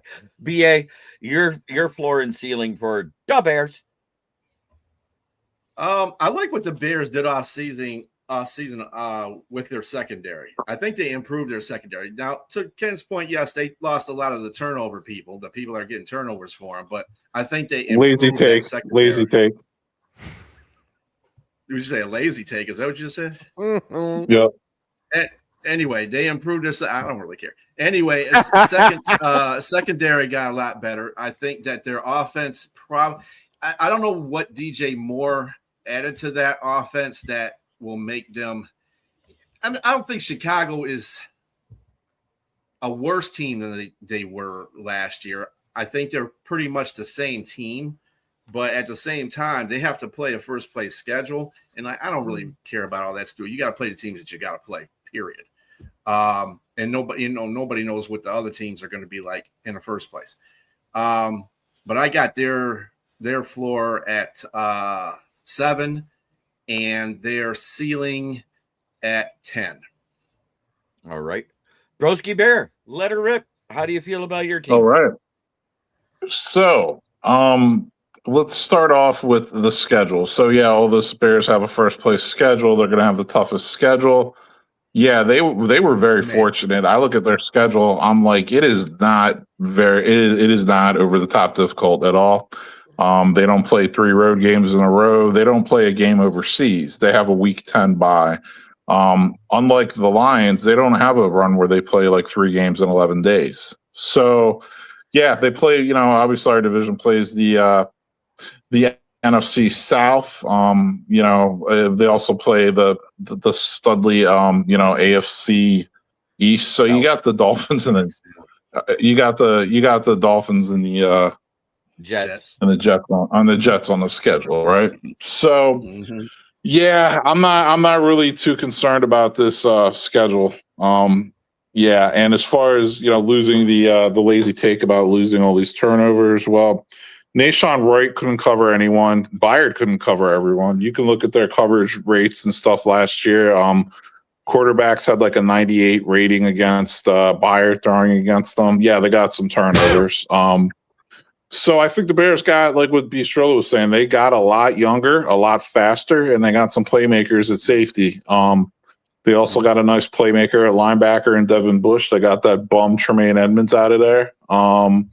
They're going to need their D-line to step it up this year. But yeah, I think that, the Bears, one thing people don't realize is, yes, they led the league in defensive, in turnovers last year, right? Their defense, but their offense also had the fewest giveaways. They were also good on third down conversions, and their defense was also good at stopping teams on third down. Okay. Yeah, the Bears are a 10-13 win team this year. And yeah, I'm looking forward to it, man. All these young players that they have, they're going to be running that 13 personnel this year with that stud tight end they just drafted. So they have 3 stud tight ends. A lot of 12, a lot of 13. I think Luther Burden will be their best wide receiver. I think Burden and Colston Loveland will be their leading 2 receivers. And Bears have Ben Johnson has a lot of weapons on offense to play with. So for the first time ever as a Bears fan, I have more confidence in the offense than the defense going into the season. 10-13 wins for the Bears this year. Okay, so my take is when Bistrilla mentioned DJ Moore, that was my biggest thing. Because when you guys needed the clutch third down and the clutch red zone catch, he was that guy. No, he wasn't. What? No, Colston Loveland was. At the end of the season. I'm talking about all season long. It was DJ Moore. He only had 600 yards. I mean, yeah, it wasn't the yards. It's the fact that it's the fact that 75% of his catches were first down on third down or fourth down. That's what I'm talking about. So, and the fact that you didn't I know you love Austin Booker, but he is not the guy opposite Sweat. I'm sorry. I'm not as high on him as you guys are. And that's unlike everybody said, well, who's everybody going to put on the other side of Hutch? We went and put 2 people over there this year. I didn't like the fact they didn't address that defensive end position as well, because I think Austin Booker is nice, but you guys needed a nice rotational piece with him to make it more complete. I have their floor at 7 wins. I have their ceiling at 10. That's just me, because even though you don't have all the road games in a row and you got the late bye, we had that the year we went 9-8. And I'm not talking about last year. I'm talking about the first year when our first winning season, when we went week 18 into Packerland and kept them out of the playoffs. Yeah, I mean, Austin Booker, I think, young guy, tacked on some weight this offseason, lanky guy, long as hell, 6'6", long arms. I think he'll be good. They moved Shamar Turner, who was their second-round pick last year, one of their second-round picks last year. They're moving him to defensive end. Yeah, they also have Dio back and healthy, so hopefully he can be a solid backup as well. But right. Yeah. I'm just saying they didn't address it with someone that I trust to be the guy. That's what I was saying. I hear you. Because when I'm breaking down a roster, that's what I look at. So I say 7. Someone's got to step up and prove it. Yeah, someone's got to step up and prove it. That's for sure. Yep. Yeah. All right. And now we are on to the team that did hit the basement last year, because let's face it, we lost both games to Minnesota. We lost both games to Green Bay. But what we did do was smoke the division winner twice. And I love it. But anyways, Jamie, I'm going to start with you. What is your floor and your ceiling for the Detroit Lions? Hey, I think they go back to I think, last year was a reset year. I think this year they go back to making the playoffs and have a shot at the promised land. I mean, even in years when things go bad, I always trust Dan Campbell to make the right adjustments, because Dan Campbell, I think he's a tough guy. I think he's a man. He's a man's man too. He's your let's chop wood with our bare hands. And I still want to play old school football, even with the flag football rules. The rock'em sock'em defense that they play, where he proposed the rule to try to make holding only 5 yards, and that didn't pass. But I mean, that's why I love Dan Campbell, because he just takes on this flag football culture. Says, F you, I still want to play old school big boy football, 12, 13 personnel, aggressive defense and things like that. So anyway, I think I got the Lions. My floor is 11, and guess what? My ceiling's 13. Oof. I think they get back to 2024 form. Nice. All right, Megan. My floor for the Lions is 11, and my ceiling is 13 to 14. There, I said it. So, yeah, I think you guys take the division this year. I hate to say it. Bearded Packer fan. Unfortunately, I have major questions about your guys' secondary, especially with the health of your guys' safety being in question. And your offense, you're going to be on your third offensive coordinator in 3 years. Last year, you had a whole bunch of mishaps with the play calling side of it. If your offensive coordinator can call plays can call plays more in the tune of this offense, I could see it snap back, because you do have the personnel for it. But if it takes another step back where you're having this questionable play calling again, I could see the wheels kind of fall off a little for the season. Give me 7 for a floor, but also give me 13 for a ceiling if everything clicks for them. All right. Broski, I'm going to jump to you before I go to BA, because us Lions homers are going to go last. All right. And of course, BA being the biggest homer. Just saying. Ooh. All right. Go ahead. Broski? I got one word to say to you, Megan. Okay. I can turn it up for you if you want. Let me add, because I know punctuation, allow me to put it in brackets for you, my son. A little bit of punctuation for you. All right. Oh, so bro, let's let Broski get his take in. Come on. Sorry, Broski. All right. Go ahead, bro. It's all good. Yeah, so when I'm looking at the Lions, right off the bat, I think the major concern is the defense. Like I said last year, Kirby Joseph's career is over. Brian Branch might never be the same player. Brian Branch isn't coming back till November anyway. Chuck Clark and Christian Isian, yeah, that's not going to cut it. Rocky Sin starting at corner, that's hilarious. DJ Reed's a Smurf. Then you have only one linebacker really on the entire team in Jack Campbell. I mean, Derek Barnes and Rodriguez aren't even NFL caliber players. Really no depth at defensive tackle, and you have DJ don't want him because I don't really know anyone besides the Lions who would want him starting at defensive end with a rookie behind him. Maybe the rookie wins the job. Who knows? Offensive line, big question at center. Cade Mays has never started a full season in his career, not even close. They drafted a tackle in the first round out of the ACC, which breaks a big rule that Broski has. You're drafting O-line, you better draft the player from the Big Ten or the SEC.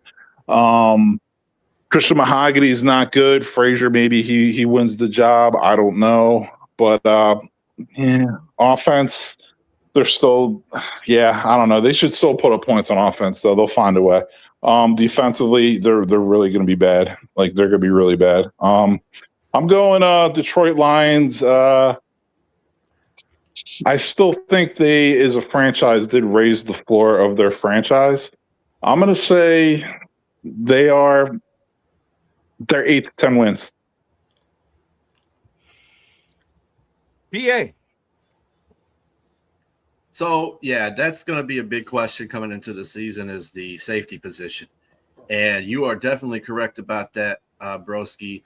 The safeties that we did get are not the caliber of the safeties that we have that are injured. Now, Brian Branch will be back.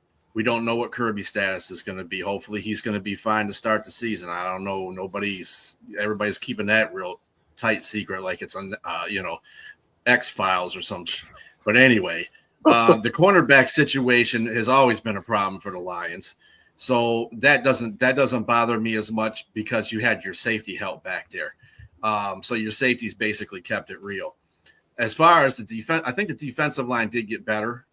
I do think they did get a lot better. And I do think that I'm not a big Wonham fan either, Broski. I don't like that dude. I didn't like that pickup either. But I do think that the guys that they got on the other side of Hutch will come. The rookie is going to be good. I think he's just got to learn a couple more tactics, a couple more moves, and I think Hutchinson will help him with that since he's an alum of Michigan. He's going to help his boy out. So, with that being said, the defensive line should be fine. They just should go back to the run stopping ability that they had before. They got to work harder to get to the quarterback. I know they had a lot of pressures. I know. They had a lot of sacks last year as well. They did pretty good in the sacks, but they got to even, raise that bar. So that's going to be the issue with the defense. If the defense can stay in the top 15, that'll be great. Offensively, this team is always a top 5 offense. I don't care who the coordinator is. You still got the studs on that offense. Now, like I said last year, we got to see what this offensive line does. Because remember last year I said the offensive line is going to be shaky, and it's going to be shaky this year too because we don't know who's going to be, starting. You got no problem with Panay. Panay moving over to left tackle is awesome, and I'm sure he's going to do a fabulous job there. But it's the rest of the 4 guys that you got to kind of like, And Cade is better than Glasgow. I'm going to put it to you on accident. On accident, yeah. But I don't know. When they had free agency, you had Linderbaum way up there, and then Cade way here. So we got the next best guy because we didn't want to pay Linderbaum all that money, which I understand. I keep it, I understand that. But at the same time, even though he's a couple steps up from Glasgow, I got to see how he does. And Broski again hit a point there. He hasn't played a full season yet. So let's calm down on the Cade Mays thing. He'll be fine, but we'll see. We do got a very good offensive line coach, so we'll see what happens with that. As far as the receivers are concerned, I got no problems with those. Amon St. Brown, the guy. You got Jamie coming off a great one. Tesla's going to have to fill that third wide receiver spot. Hopefully he does it well. Goff's been the best quarterback statistically in the last 3 years. Now this is another thing I got to say. Now that Jahmyr Gibbs is the guy, let's see if he can carry this loaf of bread a lot of times, because Pacheco is the Timo 2.0 of Jahmyr Gibbs. Okay. And I think they lost. I did think they lost a little bit when they traded Montgomery. I thought that was a bad move because those two worked perfectly together. And so, like I said, the offense should keep them in a lot of games. I kind of see this like the rest of the division. Your floor is 8 and your ceiling is 11 with the Lions. I don't see, this division is tough. And I know the Lions are playing the last place schedule, but like I said, everybody else has changed their teams. A third of their rosters are always changed at this time. So you don't know who is going to be, like the point in case with the New Orleans Saints.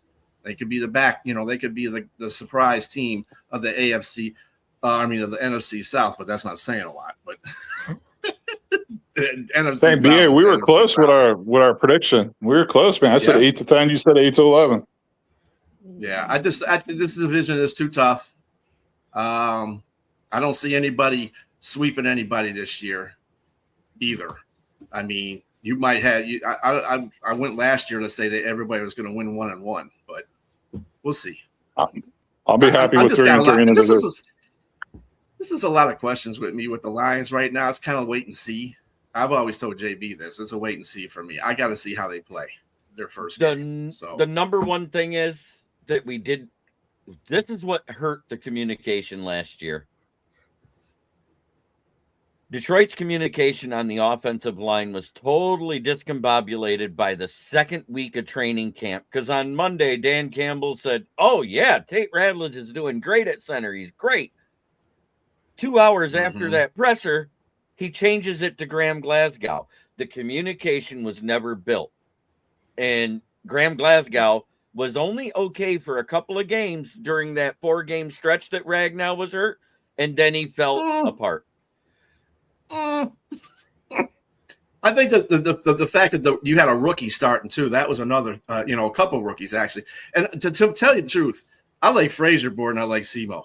I think Frazier's a road grader. I've seen when he played in some of these games, he's a rookie, but he made a couple of rookie mistakes, true. But when he was on his stuff, he was. I seen him push a defensive tackle all the way down the field one time on one play. I was like, "What the hell, dude? This dude is killing people." I think Frazier could be a stud, and I think he starts at left guard for you this year. Yeah. Anyways, I would love him to. And with listening to the pressers and actually getting the transcripts and being able to read exactly what they said, this is the big thing that I think makes the difference for the offensive line. Cade Mays already has the verbiage down, and the communication on the O-line is already way better than what it was in OTAs than what it was when we started week 1 versus the Packers.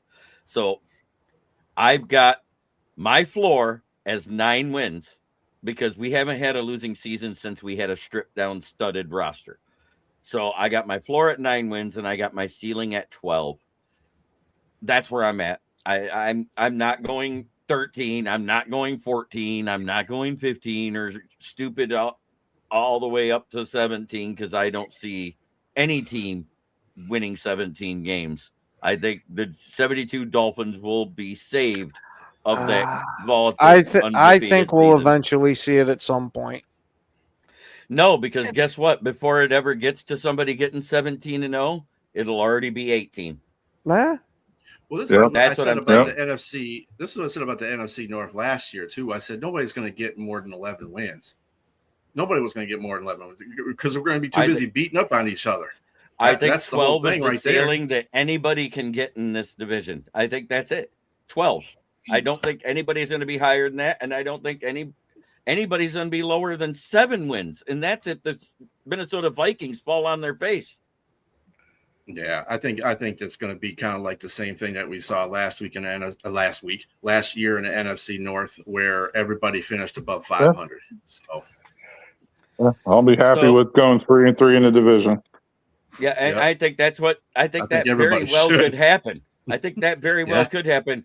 And I remember last year they said nobody's gone 3-3 and won the division in the NFC North. I said we had a team go 2-4 last year in the division and win the North. So don't tell me you can't win it at 3-3. Shout out Don Dorn in the chat. Yeah, I see him. I don't do hater comments. I don't give. That's what I was watching. Ken when those comments came up, he was just over there smirking up a storm. And this has been another episode of the NFL Roundtable Talks. I hope everybody enjoys the new background. I hope you like the new logos up there. I think I did well getting those done. Broski, tell everybody where they can find you. Yeah, you can find me nowhere. I am not on any social media right now. I just, hop on channels on YouTube. However, it's a good chance in a couple months my YouTube channel will be out and I'll have my own show. But stay tuned, people. Cool. BA, the podcast horror and producer extraordinaire.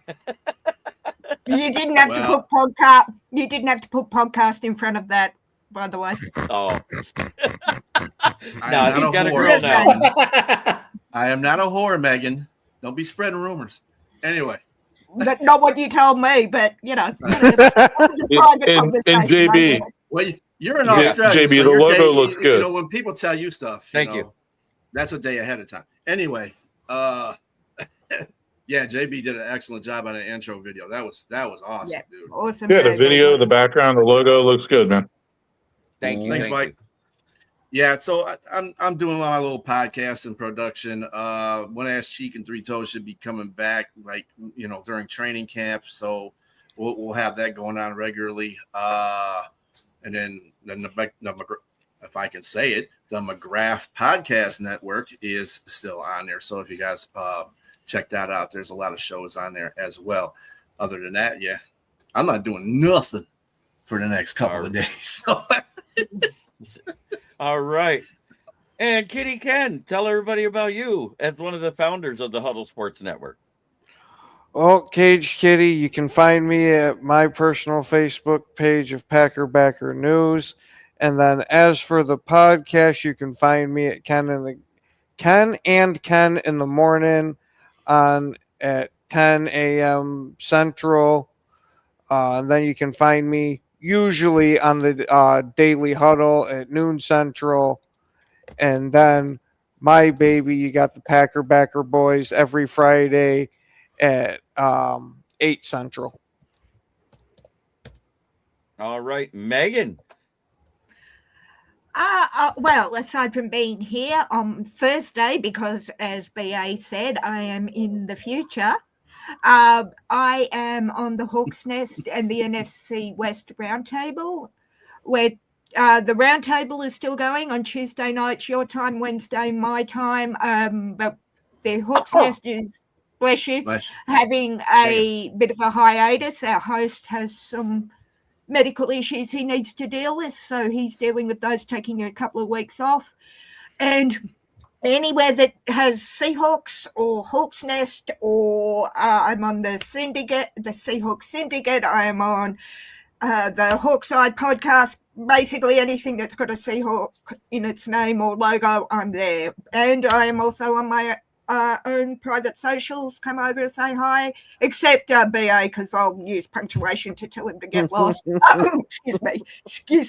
But yeah, I don't think he understands punctuation, so I'll have to teach him. But yeah, thanks for having me. Great to see you guys as always. As I just said, always a highlight of my week to come and talk it up with, well, I was going to say like-minded individuals. Talk it up. for the most part. But thanks for having me as always, So- JB, and see you next week. So before I let Jamie do the longest outro in NFL Roundtable Talks history, I gotta Jamie start. on the forehead. The I'm forehead. gonna start with the way I see the division ending, and I'm gonna go right here. The Vikings can get skull fucked. Oh wow. Correct. And like it. At 9-8, we got fuck the Bears. Always. At 9-7-1, because they're gonna tie with Watch some your stupid mouth. team anyways. We got fuck the Packers. And back on top at 11-6 or 12-5, you have Detroit Lions. Is that Terry and Arnold's legal team? Is that TA's legal team? Hey, he's not on the team, so I don't have to talk about it. As a hardcore Game of Thrones fan, I'm guessing that's something to do with Game of Thrones, with how you had the Lions there. Yeah, The it North- originally started with Aaron Rodgers when Game of Thrones was popular, and then after that, everybody that won the division started saying that. Oh, I see. Okay, I'm out of the division, but we are kings of the West. All right, Jamie, 2 hours in, 28 people still watching. Let her rip with the longest outro in NFL Roundtable Talks history. All right. Timing you. Okay, so you guys can follow me, yours truly, at Bill's Chat 1, at Bill's Mafia Chat, at DJ Dog Tags on X, thefortball.com, and buffalodown.com, where I write about all sports. You can also find me every Tuesday night at 8 o'clock Eastern time on Driving to the Top Productions. As Joe Daly and I host the Subway Conversation Chat, where we talk I'm the Yankees fan. He's the Mets fan. We also talk other news in baseball. And then every Tuesday night, 9 o'clock Eastern time, you can catch me on that same network for open mic night. And then every Wednesday night here at about 9:30 Eastern time, you can catch me, Jeremy, BA, Broski Bear, and all and as Yinzer, so you can catch all of us jagoffs on KCB Sports Network for the NFL Roundtable Talks. And then every Saturday night at 9 Eastern time, you can catch also me back here on KCB Sports Network for MLB Roundtable Talks.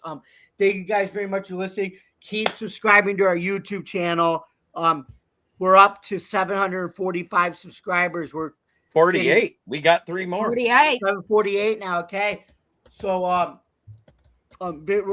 we keep steadily climbing one step closer to 1,000, which is monetization. And so don't forget to like, comment, and subscribe and ring the bell for all notifications. For more content on the Huddle Sports Network, you can find us on Roku TV, Amazon TV, Facebook, and YouTube. For all of us here, this is Jamie Moy, and we will see you next Wednesday night here on the NFL Roundtable Talks, only on the KCB Sports Network. Good night, everybody. And I want to say, try every day to be a better person than you were the day before. That's the only way to make the world a better place. Unless you're talking to your rival fan base, then fuck 'em. Hey, I just want to give a shout out. I just want to give a shout out. Sit and spin, BA. Let him go. He was talking. And I'm not paying attention to Megan. Anyway, these are my two favorite fan guys from the opposite teams here. Ken, he always talks the truth about his Packers, and Broski always talks the truth about his Bears, and I love that. That's okay. Sorry, John.